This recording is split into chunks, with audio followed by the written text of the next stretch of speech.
Alright, how's it going, everybody? So, I recently learned that people actually have been reading the stories I make about my OC. And sorry about the background noise, that's just my nephew watching Phineas and Ferb. But basically, that got me thinking, should I do this on Google Plus? Should I make, stories, not just about my OC, though, about others' OCs? Original characters, however you say it. But,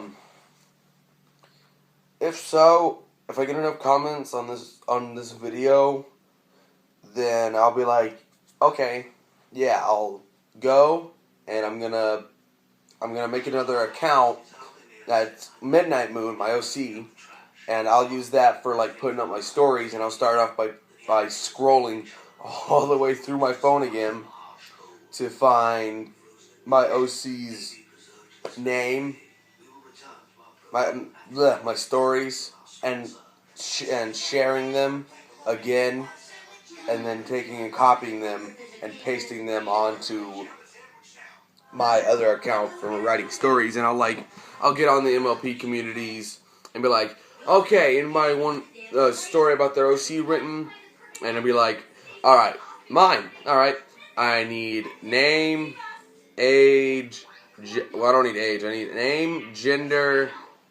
You don't have to send me a picture, but if you do, that kind of helps me with the whole, thing. Race, if it's ML, when I say race, I don't just mean is it a Pegasus or is it a Griffin or anything like that. I mean I need it could be any race. It could be some fan-made race of weird cybernetic pony dragon breed mix.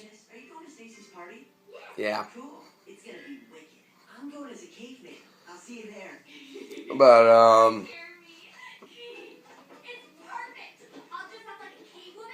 yeah, that's it. I need all your basic information. Sorry, I had to reboot. I need all your basic information. And then after that, I'll be like, okay, do you have a background for them? If you don't have a background and you want me to make one, just know that when I make one, I need, if you have made yourself a fan-made race, it's got to have a lot of information to it. So I can be like, alright, what's their story going to be about? What's their life about? Should I make it depressing? Should I make it happy, sad, scary, exciting, boring? Basically tell me all that kind of basic information. Here's what I'll do. I'll put up a post. It's if you want me to make you a pony, a story for your.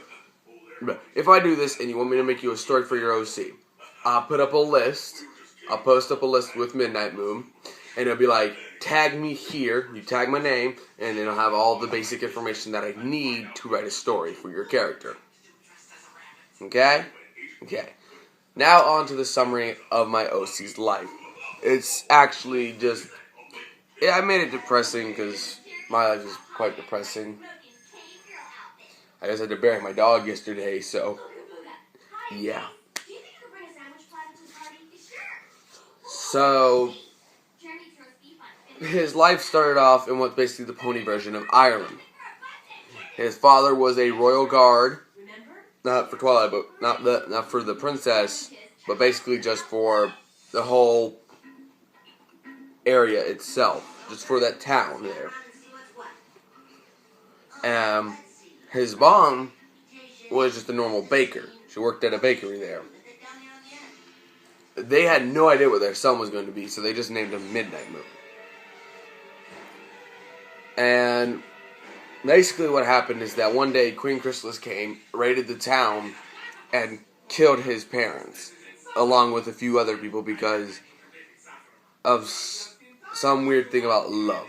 There wasn't enough love in them for Queen Chrysalis to actually be able to use them, so she just had them killed. So, not too much later, Princess Celestia comes and finds him down in the basement of his house, crying. She takes him back to Kennerlot and wants to put him in the Royal Guard, even if it's even if his cutie mark isn't a guard cutie mark, she'll have a use for it somewhere in Kennerlot. Which is why my OC harbors a kind of a deep mothership towards Celestia. It's basically like this. You look at him and he sees Luna and he's like, princess. He goes to Celestia. That's all weird. One hoof like this, one hoof like this. I can't do it because I'm a human. And you basically sometimes he'll call her by mother, and she doesn't really mind. I mean, she did basically raise him, along with Shining Armor helped to train him in the guard. Oh, sorry. But he grows up a little bit, and then Celestia sends Twilight Sparkle off to Ponyville, and she calls him in. She tells him to go to Ponyville and to follow her around and make sure she stays safe, make sure she doesn't get in any trouble. She also told him not to interfere, just if something was to happen that's like, oh, she's gonna fall off a bridge to her death, then do something. But in between that and there, one of his first dragon hunts, it's basically they don't mess with dragons unless the dragons actually do something where they need to be rounded up and moved. Basically, they got into a dragon ambush happened from the dragons, and his leg was basically sliced. There's nothing they could do to save it, so they cut it off, and they put this steel leg there, and you think that'd do something, but I did put a lot of work into this, but I don't know if it's an actual lore-friendly thing, but basically, Celestia has someone put a spell on it that makes it just lightweight as his other hoof was before it was cut off, which is why he's got the hoof. Other than that, after she was crowned princess, he was to return to Canterlot, but he did get his cutie mark not too long into him watching out for Twilight. And basically what his cutie mark is a shield, kind of like Shining's. On the inside of the shield is a hexagon. The hexagon has all the colors of the main six. And there's a little circle in the middle that's just a black circle. So she put him in charge of guarding Twilight and serving her. But with Twilight being all no guards or anything like that, he basically just watches out for assassins and walks around escorting the princess. And then he just basically puts him and his team on patrol of the town and the castle. The big old crystal castle thing. So basically he's just kind of been there without being there. And it'd be kind of good if I could. That'd be awesome, actually. I just had the thought, but I'm not going to explain it because it's a waste of breath. And we're already 8 minutes in.